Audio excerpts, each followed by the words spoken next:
നമസ്കാരം, ജാങ്കോ ട്യൂട്ടോറിയലിലേക്ക് സ്വാഗതം. അപ്പോൾ ഇന്നത്തെ ക്ലാസ്സിൽ നിങ്ങളുടെ മുമ്പിൽ അവതരിപ്പിക്കാൻ പോകുന്നത് എങ്ങനെ നമുക്കൊരു ടെക്സ്റ്റിംഗ് ഫയൽ ക്രിയേറ്റ് ചെയ്യാം എന്നതിനെക്കുറിച്ചാണ്. നമ്മളൊരു പ്രൊജക്റ്റ് ചെയ്യുമ്പോൾ നമുക്കതിൽ പല കാര്യങ്ങളും പല കോഡുകളൊക്കെ നമുക്ക് ടെക്സ്റ്റ് ചെയ്യേണ്ടി വരും. അതായത് ഇപ്പോൾ എന്തെങ്കിലും ഒരു കോഡ് എഴുതുകയാണെങ്കിൽ അതെങ്ങനെ വർക്ക് ചെയ്യുന്നുണ്ടോ, നമ്മൾ ഉദ്ദേശിക്കുന്ന രൂപത്തിലാണോ അതിലുള്ള ഡീറ്റെയിൽസുകളൊക്കെ വരുന്നത്, അത് കറക്റ്റ് ആണോ എന്നുള്ള കാര്യങ്ങളൊക്കെ ചെക്ക് ചെയ്ത് നോക്കാൻ വേണ്ടിയിട്ട് നമുക്കൊരു ടെക്സ്റ്റിംഗ് പേജ് ക്രിയേറ്റ് ചെയ്യാം. അപ്പോൾ എങ്ങനെയാണ് നമുക്കൊരു ടെക്സ്റ്റിംഗ് പേജ് ക്രിയേറ്റ് ചെയ്യുന്നത്, എന്താണ് ടെക്സ്റ്റിംഗ് പേജ് ക്രിയേറ്റ് ചെയ്യുന്നതിനുള്ള ബെനിഫിറ്റ്, അങ്ങനെയുള്ള കാര്യങ്ങളൊക്കെ നമുക്ക് നോക്കാം. അപ്പോൾ ഈ ടെക്സ്റ്റിംഗ് പേജ് ക്രിയേറ്റ് ചെയ്യുന്നതിനുള്ള മെയിനായിട്ടുള്ള ബെനിഫിറ്റ് എന്ന് പറയുന്നത് നമ്മൾ ഒറിജിനൽ കോഡിന് ഒരു പ്രോബ്ലം വരാതെ നമുക്ക് ആവശ്യമായിട്ടുള്ള കാര്യങ്ങളൊക്കെ ടെക്സ്റ്റ് ചെയ്ത് നോക്കാൻ വേണ്ടിയിട്ടാണ് ടെക്സ്റ്റിംഗ് എന്ന പേജ് അല്ലെങ്കിൽ ഫയൽ ക്രിയേറ്റ് ചെയ്യുന്നത്. കാര്യം സിമ്പിളാണ്, നമുക്കതെങ്ങനെ ചെയ്യണമെന്ന് നോക്കാം.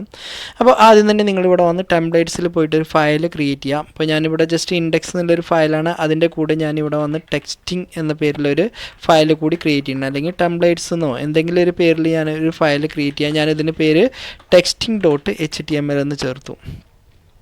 അതിനുശേഷം നമുക്ക് എന്ത് ചെയ്യാം, ഇതിൽ ഒരു ഫയൽ ക്രിയേറ്റ് ചെയ്യാം. ഞാൻ കോപൈലറ്റ് ChatGPT വെച്ചിട്ടൊരു ഫയൽ ക്രിയേറ്റ് ചെയ്യുന്നുണ്ട്. മേക്ക് HTML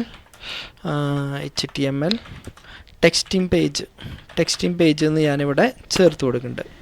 അപ്പോൾ ഇവിടെ ജനറേറ്റ് ചെയ്ത് വരും. നിങ്ങൾക്ക് വേണമെന്നുണ്ടെങ്കിൽ കോഡ് ടൈപ്പ് ചെയ്ത് കൊടുത്തിട്ട് ക്രിയേറ്റ് ചെയ്യാൻ, ഞാൻ ഒന്നുകൂടി എളുപ്പത്തിൽ ഡാറ്റാസ് അല്ലെങ്കിൽ കണ്ടൻറ്റ് ക്രിയേറ്റ് ചെയ്ത് വരാൻ വേണ്ടിയിട്ടാണ് ഇത് ഉപയോഗിച്ചിട്ട് ചെയ്യുന്നത്. നിങ്ങൾക്ക് വേണമെന്നുണ്ടെങ്കിൽ കോഡ് ടൈപ്പ് ചെയ്ത് കൊടുത്തിട്ട് നിങ്ങൾക്ക് ചെയ്യാവുന്നതാണ്. അപ്പോൾ ഇവിടെ കോഡ് ക്രിയേറ്റ് ചെയ്തൊരു ടെക്സ്റ്റിംഗ് പേജ് ഇവിടെ ക്രിയേറ്റ് ചെയ്ത് വന്നിട്ടുണ്ട്. ഓക്കെ, ഇനി ഇവിടെ വന്ന് ഞാനത് ചെയ്തു, ആക്സെപ്റ്റ് ചെയ്തു. അപ്പോൾ ജസ്റ്റ് ഒരു പേജ് ഇവിടെ ക്രിയേറ്റ് ചെയ്തിട്ടുണ്ട്. എന്തെങ്കിലും നമുക്ക് വർക്ക് ചെയ്യുന്നുണ്ടോ അങ്ങനെയുള്ള കാര്യങ്ങളൊക്കെ ചെക്ക് ചെയ്യാൻ വേണ്ടിയിട്ട് ടെക്സ്റ്റിംഗ് പേജ് ക്രിയേറ്റ് ചെയ്തു. ഇത്രയും ചെയ്തതിന് ശേഷം നേരെ എന്ത് ചെയ്യുക, വ്യൂ എന്ന ഫയലിലേക്ക് പോവുക. വ്യൂവിൽ നമ്മൾ നോർമലി ഇവിടെ ഇൻഡെക്സ് എന്നുള്ളൊരു ഫയൽ ക്രിയേറ്റ് ചെയ്യുന്നുണ്ട്. അതിൻ്റെ കൂടെ തന്നെ പുതിയൊരു മെത്തേഡ് കൂടി ഡെഫ് എന്ന് എഴുതി. അതിനുശേഷം ഞാനിവിടെ വന്ന് മെത്തേഡിൻ്റെ പേര് ഞാൻ ടെക്സ്റ്റിംഗ് എന്ന് ചേർത്ത് കൊടുത്തു. ഓക്കെ, ടെക്സ്റ്റിംഗ് എന്ന് ചേർത്ത് കൊടുത്തു. എന്നിട്ട് ഇവിടെ വന്ന് ബ്രാക്കറ്റിൻ്റെ ഉള്ളിൽ റിക്വസ്റ്റ്, സാധാരണ നമ്മൾ ചെയ്യുന്ന രൂപത്തിൽ തന്നെ റിക്വസ്റ്റ് എന്ന് ചേർത്തു. റിക്വസ്റ്റ്, അതിനുശേഷം ഒരു കോളൻ ഇട്ടു. എന്നിട്ട് ഇവിടെ വന്ന് നമ്മൾ ടൈപ്പ് ചെയ്യണം റിട്ടേൺ. അതിനുശേഷം നമ്മളിവിടെ വന്ന് റെൻഡർ. അതിനുശേഷം ബ്രാക്കറ്റിൻ്റെ ഉള്ളിൽ നമുക്ക് എഗെയിൻ റിക്വസ്റ്റ്, അതായത് ആ മുകളിൽ നമ്മൾ കൊടുത്തിരുന്ന ഡാറ്റാസ് എഗെയിൻ ഇവിടെ ഒന്നുകൂടി നമുക്ക് ടൈപ്പ് ചെയ്ത് കൊടുക്കാം. നമ്മുടെ ഫയലിൻ്റെ പേര് എന്നുള്ളത് ടെക്സ്റ്റിംഗ് ആണ്. അത് നമുക്ക് എന്ത് ചെയ്യാം, ഇവിടെ ജസ്റ്റ് ഒന്ന് ടൈപ്പ് ചെയ്ത് കൊടുക്കാം. ടെക്സ്റ്റിംഗ് എന്ന് ടൈപ്പ് ചെയ്ത് കൊടുക്കാം. texting.html, അതൊരു സിംഗിൾ കൊട്ടേഷൻ്റെ ഉള്ളിലായിട്ട് നമുക്ക് ചേർത്ത് കൊടുക്കാം. texting.html. ഓക്കെ, ഇത്രയാണ് നമ്മൾ എന്ത് ചെയ്യേണ്ടത്, ഇവിടെ വന്ന് നമ്മൾ വ്യൂ എന്ന ഫയലിൽ ചേർത്ത് കൊടുക്കേണ്ടത്. അടുത്തത് നമ്മൾ നോർമലി ചെയ്യുന്ന രൂപത്തിൽ തന്നെ നമുക്കിവിടെ വന്ന് എന്ത് ചെയ്യാം.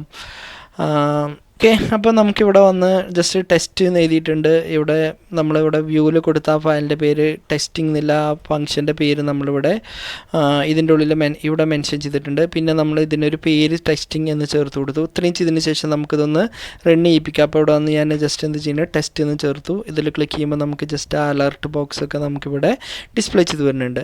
ഇനി നമ്മൾ ഈ പ്രൊജക്റ്റ് ചെയ്യുമ്പോൾ നമുക്കിതിലേക്ക് എന്തെങ്കിലും ആവശ്യമായിട്ടുള്ള മാറ്റങ്ങൾ അങ്ങനെയുള്ള കാര്യങ്ങളൊക്കെ വരുത്തണമെന്നുണ്ടെങ്കിൽ ഈ ടെക്സ്റ്റിംഗ് എന്നുള്ള ഈ പേജ് ഓപ്പൺ ചെയ്തിട്ട് അതിൽ നമുക്ക് എന്തൊക്കെ കാര്യങ്ങളാണ് വരുത്തേണ്ടത് അതെല്ലാം ചെയ്തിട്ട് നമ്മൾ ഈ പ്രൊജക്റ്റ് ഒന്ന് ടെസ്റ്റ് ചെയ്ത് നോക്കാം. അപ്പോൾ നമ്മൾ ഒറിജിനൽ പ്രൊജക്റ്റിൽ എന്ത് ചെയ്യില്ല, അത് എഫക്റ്റ് ആവില്ല, എന്നാൽ നമുക്ക് വേണ്ട കാര്യങ്ങളൊക്കെ ചെയ്യാവുന്നതാണ്. അപ്പോൾ ഇന്നത്തെ ക്ലാസ് നിങ്ങൾക്ക് മനസ്സിലായെന്ന് വിചാരിക്കുന്നു. ചെറിയൊരു സിമ്പിളായിട്ടുള്ളൊരു ടോപ്പിക്കാണ് ഇന്ന് നമ്മളിവിടെ കവർ ചെയ്തത്. അപ്പോൾ അടുത്തൊരു വീഡിയോയുമായിട്ട് നമുക്ക് വീണ്ടും കാണാം.